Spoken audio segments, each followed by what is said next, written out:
In Washington, protesters have taken over the lobby of a building that houses offices of the U.S. Senate. They're opponents of the Supreme Court nominee, Brett Kavanaugh.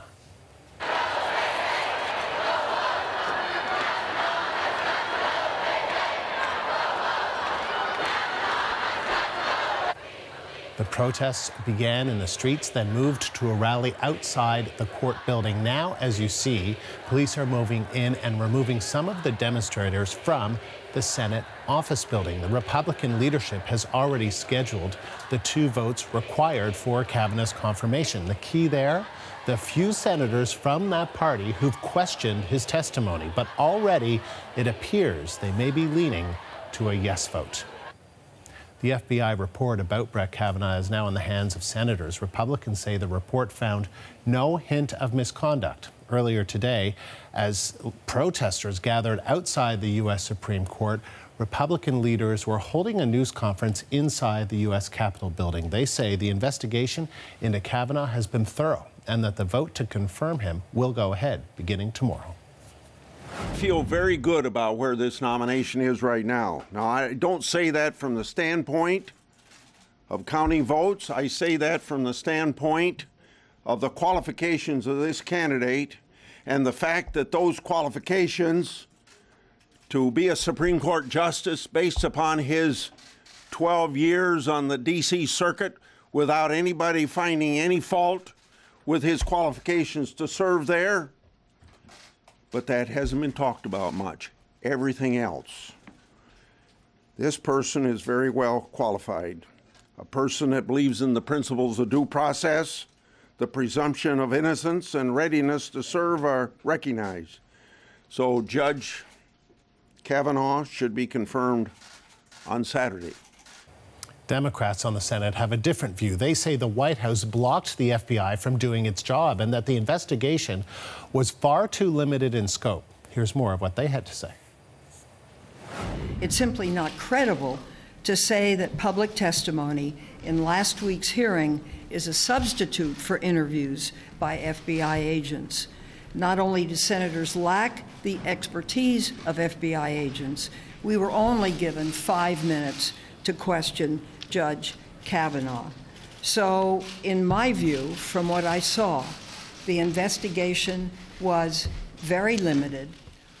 We had many fears that this was a very limited process that would constrain the FBI from getting all the facts.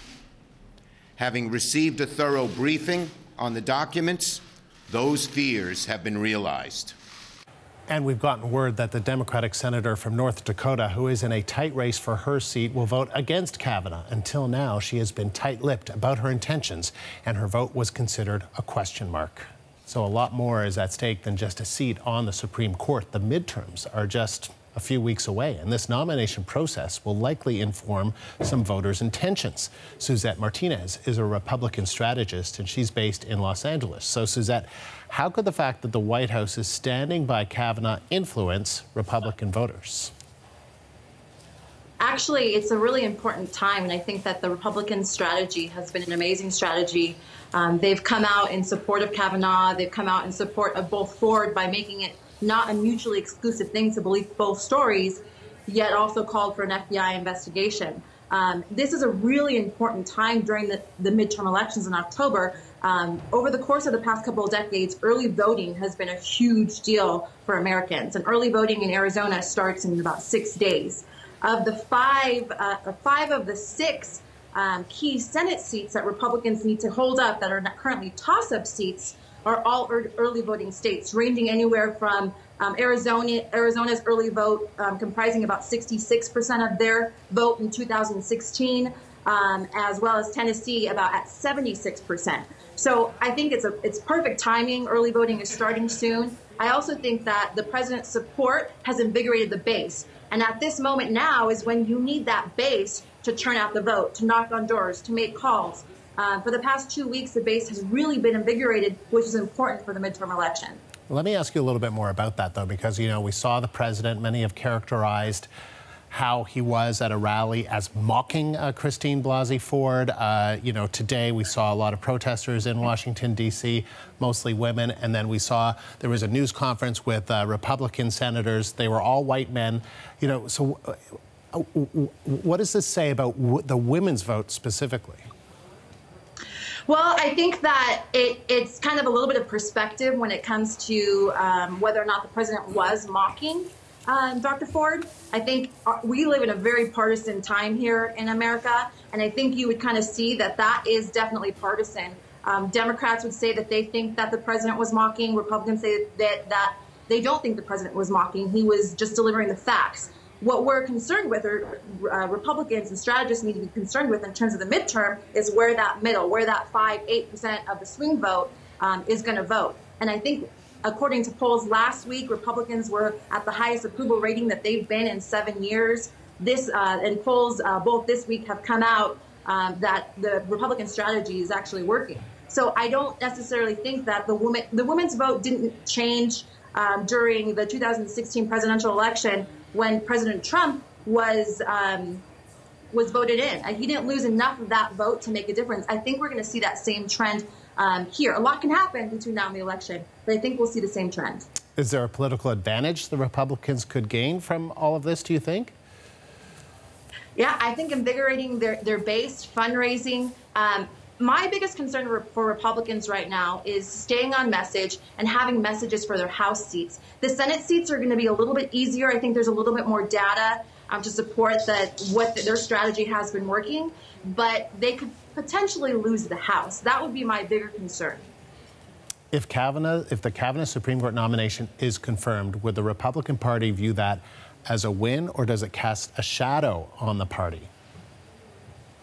I think it would be viewed as a win. I think one of the important things to remember here is there has been no corroboration or no evidence presented that confirms that Kavanaugh was actually guilty of this sexual assault. But they didn't interview Brett Kavanaugh or Christine Blasey Ford. I mean, FBI investigators didn't interview the two main people at the center of all of this. There were just 5-minute interviews that were done in a public setting at a Senate hearing. Right. But the heart and the facts were given in their testimony in front of the nation, in front of a judicial committee hearing. So essentially, that was their interview.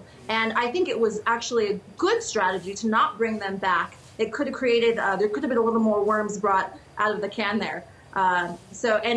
Yeah. Well, I mean, are you suggesting, worms out of the can? Are you suggesting that maybe Brett Kavanaugh is guilty of something and that we would have learned more about him and that we would have become more uncomfortable? There could have been a longer delay. There could have been, Democrats have clearly made this a political issue. They've continued to delay. There could have been more false accusations brought forward. And me saying false accusations, I'm not saying that Dr. Ford's testimony was false. I don't know that we'll ever know the true facts. This happened 30 years ago. There was no corroboration. Something clearly did happen to her. But these are just things I think we won't ever come to. But my point earlier was the bigger deal is that Republicans are upholding one of the pillars of our society and one of our key values, that is, you are innocent until proven guilty. And that has never happened. So I think it's actually a positive for Republicans at this point, and something they'll carry on over the next 2 years. What do you say, though, to a lot of people who have said, look, you either believe Brett Kavanaugh or you believe Christine Blasey Ford? You can't do what you and what other Republicans have tried to do and say, well, it can be both. I think it can be mutually exclusive. And unfortunately, I'm not going to get into hypotheticals because I wasn't there. I don't know what happened. I believe both of them. I believe something happened to Dr. Ford. I believe she was speaking, and that was her 100% truth. But I also believe Judge Kavanaugh. So it's unfortunate that we will probably never have 100% facts on this. But I do believe that our justice system and our values have prevailed. Would you not prefer a candidate or a nominee that was I don't know, someone that just didn't have all of this, I called it a cloud over him? Wouldn't that be better? There are so many others that could be appointed and confirmed to the Supreme Court. I prefer a qualified candidate that's going to uphold the Constitution of the United States of America, and I think that's exactly what we're going to be getting.